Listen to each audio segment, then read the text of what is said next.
Dünyada elə balaca ölkələr var ki, sən demə dövlət adıyla biznes qurublar. Götürək məsələ Monakonu. Dünyada ən kiçik ikinci ölkədir. Vatikan birinci yerdədir. Amma bu kiçik yerə 100 milyard avro yerləşir. Təsəvvür edirsiniz? Bu bütün Azərbaycanın illik büdcəsindən də çoxdur. Hardandır bu qədər pul? Məsələ ondadır ki, Monakoda nə gəlir vergisi var, nə də əmlak və miras vergisi də yoxdur. Üstəlik, banklar pul qoyan adamların adlarını da açıqlarlar. Nəticədə milyonçular və milyarderlər pullarını rahatlıqla gəlib orada gizlədirlər. Amma kiçik dövlətlər təkcə bank sirri ilə yaşamır. Məsələn, Singapur ölkə olaraq balaca olsa da investisiyalarına görə dünyada ABŞ-dan sonra ikinci yerdədir.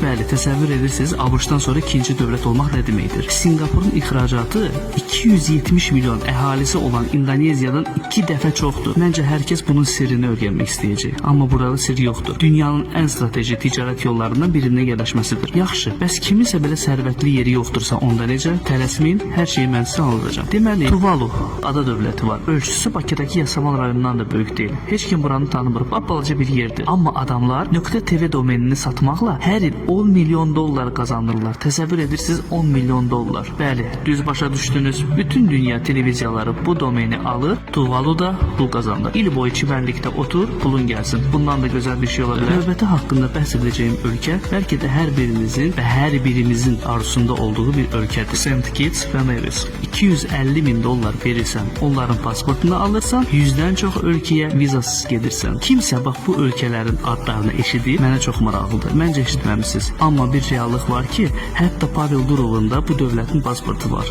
Bildiyinizdə kimi deyirəm. İndi isə mən sizə dünyanın ən satqın ölkəsinin adını çəkirəm. Bəli, düz eşitdiniz. Belə ki, Nauru adlı bir dövlət var. Bu ölkə diplomatik münasibətlərini satır. Necə? Rusiya Nauru dövlətinə 50 milyon pul ödəyib, Nauru da Abxaziya və Cənubi Osetiyanı tanıyıb. Hələ bu da son deyil. Çin isə öz növbəsində 130 milyon dollar pul ödəyib Nauruya. Nauru da Tayvanı unudub. Elə bil ki, belə bir dövlət yoxdur. Bundan da gözəl biznes olar. Buradan belə bir nəticəyə gəlmək olar ki, kiçik dövlətlər böyük pullar qazanmağın yolunu tapıblar. Biz də öz növbəmizdə bəzi işlərə fərqli yanaşsaq, bəlkə də elə Azərbaycanda da belə qazançlı ideyalar yarada bilərik. Nə fikirləşirsiniz? Mənə maraqlıdır. Ona görə fikirlərinizi şərh bölməsində yazın. Mən